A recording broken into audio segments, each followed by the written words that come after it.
एक बूढ़ी मां बुजुर्ग थी, बीमार पड़ गई। बीमार,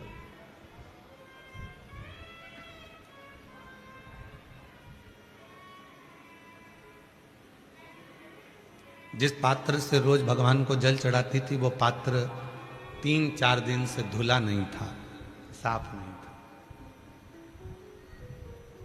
और उस पात्र को लेकर जैसे ही शरीर थोड़ा सा ठीक लगा, पात्र लेकर वो मंदिर चली गई।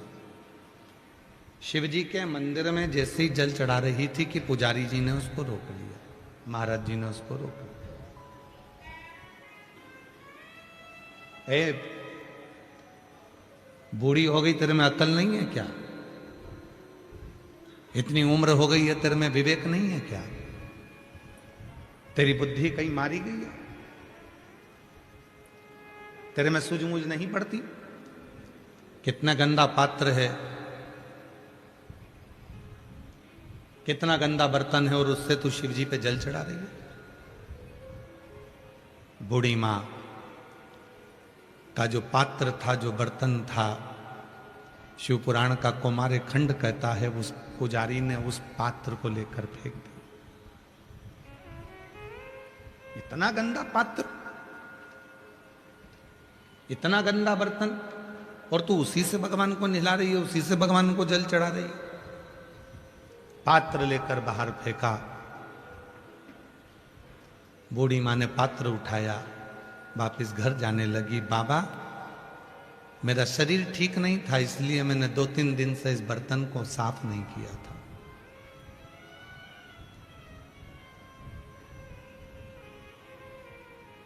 आज भी मेरा शरीर ठीक नहीं है, पर उठकर आई हूं बाबा तेरे से मिलने के लिए,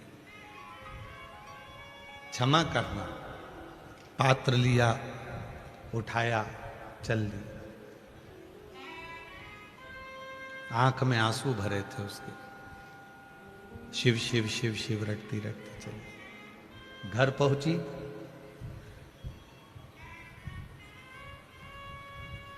एक छोटा सा बच्चा दरवाजे के बाहर कीचड़ में लथपथ दिख रहा था। शरीर में बहुत सारा कीचड़ लग रहा था, बहुत सारा कीचड़ लथपथ था। बहुत तेज तेज रो रहा था,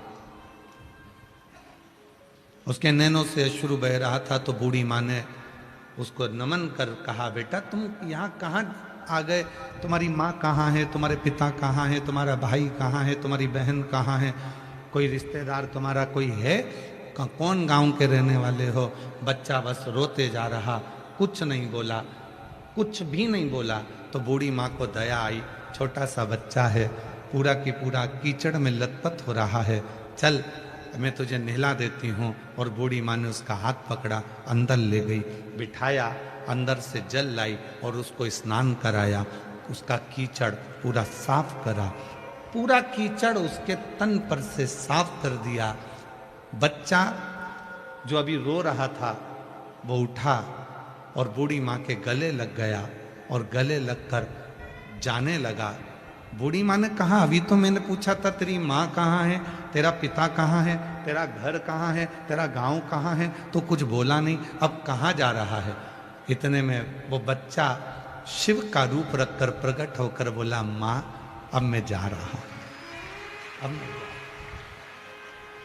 मंदिर में पुजारी जल नहीं चढ़ाने दिया और मैं जानता था कि तेरे शरीर में कष्ट है। पुजारी पात्र देख रहा था, पुजारी पात्र देख रहा था। और शिव जी कहते हैं, मैं कभी पात्र बर्तन नहीं देखता, मैं तो केवल मन देखता हूं और तेरा हृदय देखता हूं। मुझे पात्र से मतलब नहीं है,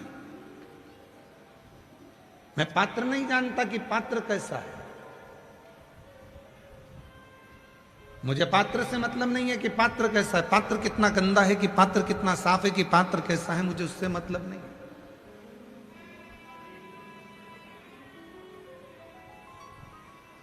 मुझे उससे मतलब नहीं है।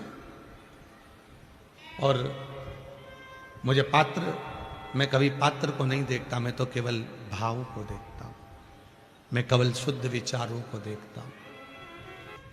भगवान शंकर का चरित्र कहता, शिव जी ने खुद अपनी वाणी में कहा है, पार्वती तू, मेरे बच्चे, मेरी बहुएं, मेरे नाती पंती। शिव जी के कितने नाती पंती, कितना बड़ा परिवार है शंकर जी का। शंकर जी की बेटे गणेश जी की धर्म पत्नी रिद्धि सिद्धि, रिद्धि सिद्धि के पुत्र शुभ लाभ, शुभ लाभ के पुत्र अमोद प्रमोद, अमोद प्रमोद के बच्चे दाता विधाता। कितना दादा परदादा शंकर जी बनकर बैठे और शिव जी कहते हैं मैंने पूरे परिवार को अपने साथ में जोड़कर रखा। दुनिया का कोई व्यक्ति कह दे कि तेरी भाभी बुरी है, तेरा भाई बुरा है, तेरे रिश्ते बुरे हैं, तेरे नाते बुरे हैं, अपने मन में खोट उत्पन्न मत करना। कह देना उनके कर्म दंड वो भोगेगा, करने दो गुरु जी। हम तो शिव जी को एक लोटा जल चढ़ाएंगे, मेरा बाबा सारी समस्या काट देगा। ना मेरी जेठानी बुरी है, ना मेरी देवरानी बुरी है, ना मेरी सास बुरी है, ना मेरा ससुर बुरा है, ना मेरी ननन बुरी है, ना मेरा नंदोई बुरा है। बुरा कौन? जो बुरे विचार अपने भीतर लेकर आए, जो बुरी सोच लेकर आए। इसीलिए शिव महापुराण की कथा कह रही है, पात्र गंदा होगा चलेगा, कपड़ा गंदा होगा चलेगा, चेहरा गंदा होगा चलेगा, हाथ पैर गंदे होंगे चलेगा। याद रखना, अपने कपड़े गंदे होगा चलेगा, पर मन गंदा मत होने देना, क्योंकि शिव मन से मिलता है। शिव दिखावे से या पात्र से या बर्तन से नहीं। तथा हमारी नहीं कि हम शिव को रिझा लें।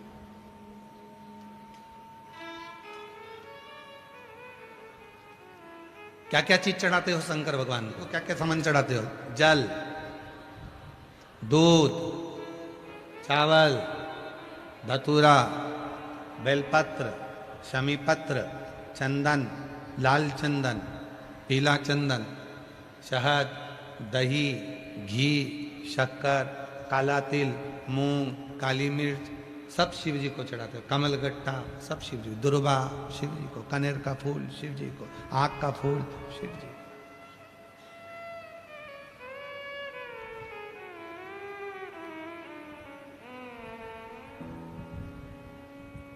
बोलो चढ़ाया कि नहीं चढ़ाया? सब कुछ जम के तो बोलो चढ़ाया। ठीक है,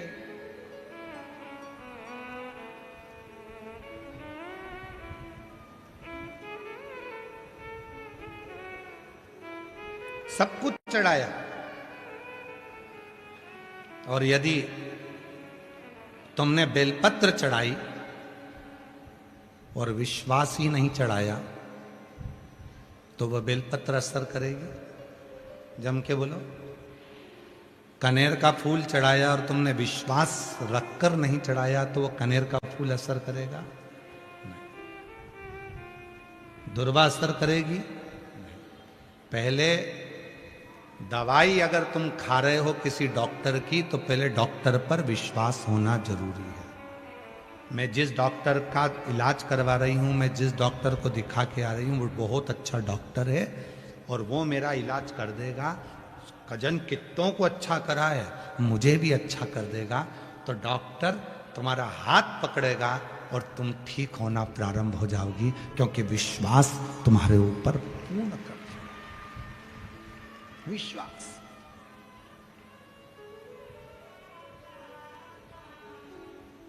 एक डॉक्टर और एक शिव, ये दोनों, शिव भी डॉक्टर है और डॉक्टर भी शिव है। हम डॉक्टर को शंकर कहते हैं और शंकर को डॉक्टर कहते हैं।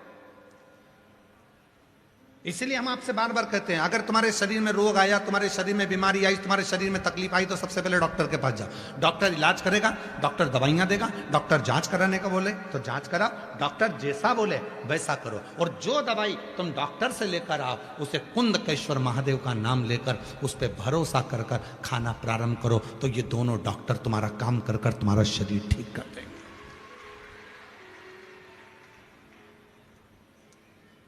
दवाई, तुम जितने बैठे हो सबके पर्स में कुछ ना कुछ दवाई पड़ी होगी। किसी किसी के पर्स में शुगर की, कोई में बीपी की, कोई में एसिडिटी की, कोई में सिर दर्द की, कोई में काय की, कोई में काय की। अपने पर्स में 2 चीजें रखकर चलना है। अगर दवाई लेकर तुम अपने पर्स में जा रहे हो तो शिव की दुआ लेकर भी अपने पर्स में जरूर जाओ। दवा और दुआ ये दोनों एक साथ होगी तो जीवन सफल हो जाए। दवाई और दुआ।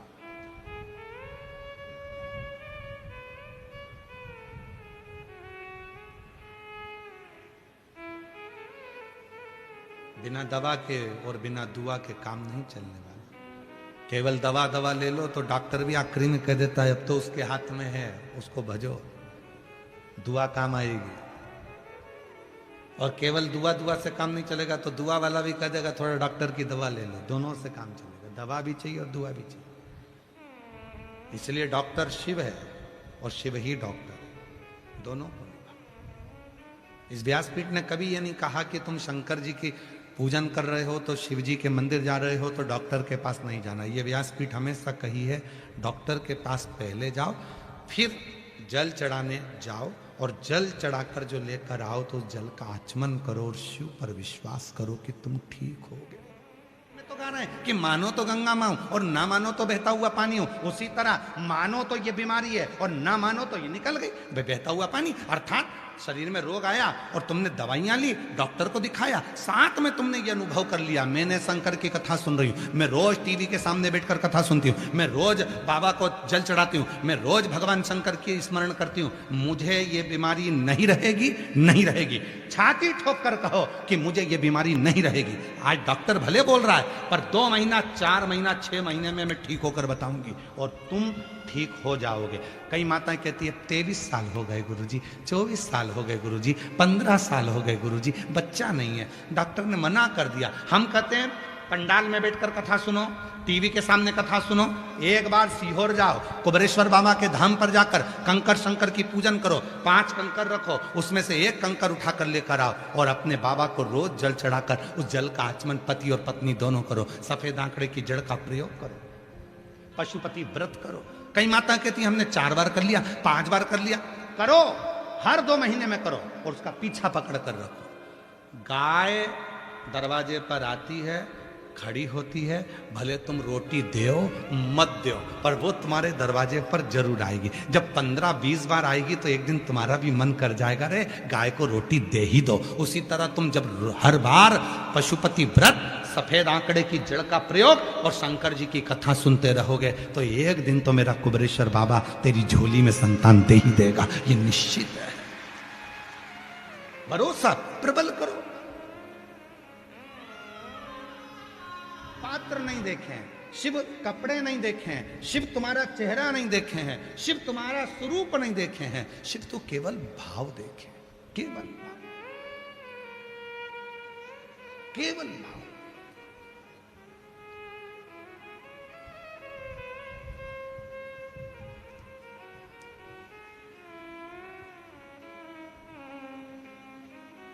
शिव ने केवल भाव देखा, उसके सिवा कुछ नहीं देखा, केवल।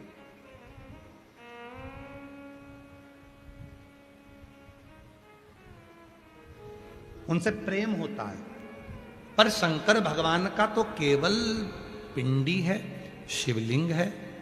उस पिंडी से हम कैसे प्रेम करें, हम उससे स्नेह कैसे करें? ना तो आंख दिखती है, ना नाक दिखती है, ना मुख दिखता है, ना चेहरा दिखता है, ना उनका कोई स्वरूप दिखता है, केवल शिवलिंग है, उससे प्रेम कैसे? तो हमने उस बच्चे से कहा स्वरूप देखकर तो कोई भी प्रेम कर लेता है पर जिसका स्वरूप ही नहीं है, जो दिखता ही नहीं है, उससे दिल लगाकर बताओ तब जाने। और सच्चा प्रेम इसी को कहते, सच्चा प्रेम इसी को कहते हैं, इसी को सच्चा प्रेम कहते हैं। ना जी भर कर देखा ना कोई बात की, बड़ी आरजू थी मुलाकात की, प्रेम इसी को कहा। ना हाथ दिखता, ना पांव दिखता, ना चेहरा दिखता, ना नेत्र नजर आते, ना नासिका नजर आती, केवल शिवलिंग है। और जब शिवलिंग पर जल चढ़ाते हो विश्वास से इसमें शिव है, जब बेलपत्र चढ़ाते हो विश्वास से इसमें शिव है, इसमें मेरा पापा है, इसमें मेरा बाप है, इसमें मेरा पिता है, इसमें मेरा बाबुल है, इसमें मेरा भाई है, इसमें मेरा गुरु है, इसमें मेरा शंभू है। जब तुम ये विश्वास करते हो, धतूरा चढ़ाते समय, कनेर का फूल चढ़ाते समय, चावल चढ़ाते समय, शंकर का शिवलिंग में ना आंख दिख रही, ना मुख दिख रहा, ना पांव दिख रहे, ना हाथ दिख रहा, पर विश्वास है इसमें मेरा शंकर है और वो मेरे दुखड़े काटेगा, बस समझ लो प्रेम बढ़ गया, प्यार हो गया और वो प्यार निभेगा, वो प्रेम निभेगा, फिर वो आएगा, दुखड़ा मिटाएगा, समय पर आकर तुम्हारे दुखड़ों को, तुम्हारी कष्टों को समाप्त कर देगा।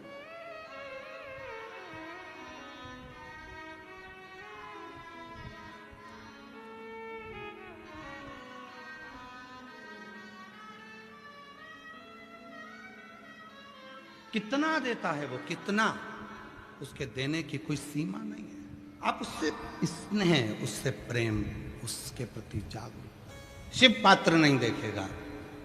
देखिए कितना सुंदर प्रसंग आया है भगवान देवाधिदेव महादेव की कथा में।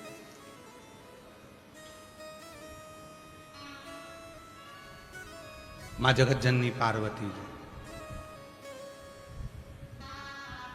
तप कर रही है, पूरा शरीर उनका कोमल हो गया, चेहरा उनका काला हो गया, शरीर काला पड़ गया, दुर्बल हो गई, नाम अर्पणा हो गया, नाम पड़ गया अर्पणा। दो नाम है मेरी माता के जो बड़े फलदायी हैं। एक नाम है अर्पणा और दूसरा नाम है तिलकेश्वरी। नाम बोलो दोनों, अर्पणा और तिलकेश्वरी। शायद तिलकेश्वर महादेव का एक मंदिर तो राजस्थान में भी है, हमारे स्मरण में कहीं है वो, और पहाड़ी पर है, और उदयपुर साइड में या कहीं होना चाहिए, उसका हमको स्मरण कहीं नहीं आया। एक बार हमने उसको स्कंद पुराण के अंतर्गत उसको लिया था थोड़ा सा, तो तिलकेश्वर महादेव का एक मंदिर राजस्थान में, उसमें सीढ़ियां नहीं है, चेन पकड़कर चलना पड़ता है ऊपर पहाड़ पर। और शायद आप लोगों में से कई लोग गए भी हो सकता है। उसमें सीढ़ियां नहीं है, उसमें चेन लटकी हुई है, उस चेन को पकड़ पकड़ कर तिलकेश्वर महादेव पर दर्शन के लिए जाना पड़ता। कोई गया है आप लोगों में से? नहीं गए, ठीक है। एक राजस्थान में ही है वो मंदिर, तिलकेश्वर महादेव।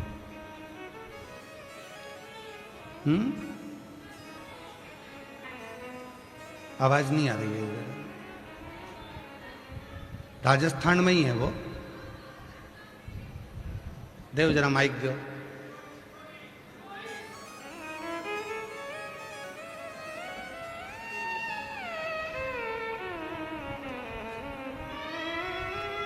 देव वो माता जी को दे दो, बता दे इसका। हाँ भाई को दे दो, फिर माता जी को दे देना, उनको मालूम होगा उसका। प्रणाम गुरुदेव जी। नमन। ये जिस मंदिर का आपने वर्णन किया ये देवनगरी सिरोही में है। सिरोही में, अच्छा ठीक ठीक है। प्रणाम, बहुत बहुत साधु, प्रणाम, धन्यवाद। तिलकेश्वर महादेव।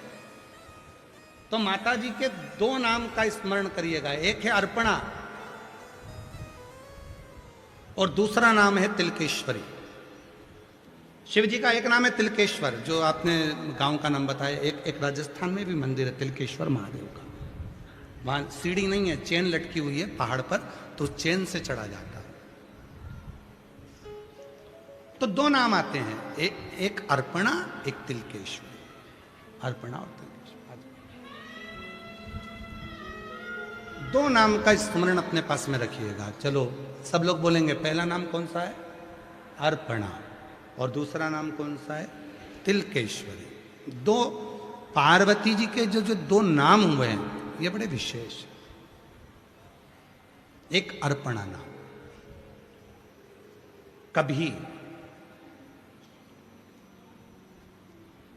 कभी कोई बच्चा शरीर से कमजोर है बहुत ज्यादा, उसका शरीर उठता है, खड़ा होता है, गिर जाता है, पाँव काम नहीं कर रहा है, हाथ काम नहीं कर रहा, शरीर से बहुत दुर्बल है, बहुत कमजोर है, बहुत ज़्यादा कमजोर। तो शिव महापुराण में अर्पणा नाम की महत्वता कही है। सप्त बेलपत्र के कमल बनाना है, थोड़ा समझिएगा। सप्त बेलपत्र का कमल दल बनाना है। सप्त बेलपत्र का कमल दल कैसे बनेगा? जैसे सारी डंडियों को एक साथ कर लो और फिर उसको फैला लो, उसको सप्त बेलपत्र को चारों तरफ कमल दल जैसा, समझ में आ रहा है ना? उस पहले बेलपत्री को सब इकट्ठी कर लो, एक के साथ एक, 7 बेलपत्र एक के ऊपर एक रखकर इकट्ठी करो, और एकत्रित करने के बाद उन बेलपत्र को चारों तरफ, डंडी बीच में हो और पत्तियों को चारों तरफ घुमा लो, उसको 7 बेलपत्र को कमल दल बना लीजिए। और अर्पणा माँ जगत जननी अर्पणा माता के नाम से किसी भी शिवालय में प्रदोष के समय पर, प्रदोष काल में उसको समर्पित कर दो। 7 ही चावल के दाने उस पर समर्पित कर दो, 7 चावल के दाने और 7 बेलपत्र वापिस लेकर आ जाओ। चावल का दाना सुबह के समय पीस कर या भोजन में मिलाकर, वो जो कमजोर बच्चा है, जो शरीर से बहुत कमजोर है, कोई अगर लकवे से ग्रसित हो जाता है, कोई पैरालिसिस हो जाता है, कोई का शरीर एकदम दुर्बल, कोई बीमारी के कारणवश हो जाता है, नहीं काम करता, उसके लिए भी काम करेगा। चावल का दाना सुबह सुबह पीस कर खिला दो, एक दाना, या फिर भोजन में मिलाकर खिला दो। बेलपत्र की पत्ती भले सूख जाए, उसको रखकर बारीक पीस कर उसको नरम कर कर या तो भोजन में मिलाकर खिला दो, ऐसे ही खा ले तो ऐसे ही खिला दो। 7 दिन का नियम पूरा पूरा करिए, आपको खुद मालूम पड़ेगा कि 9वें दिन से उसके शरीर में एक ऊर्जा आने लगेगी और वो धीरे धीरे अपने शरीर पर स्थिर होगा। अर्पणा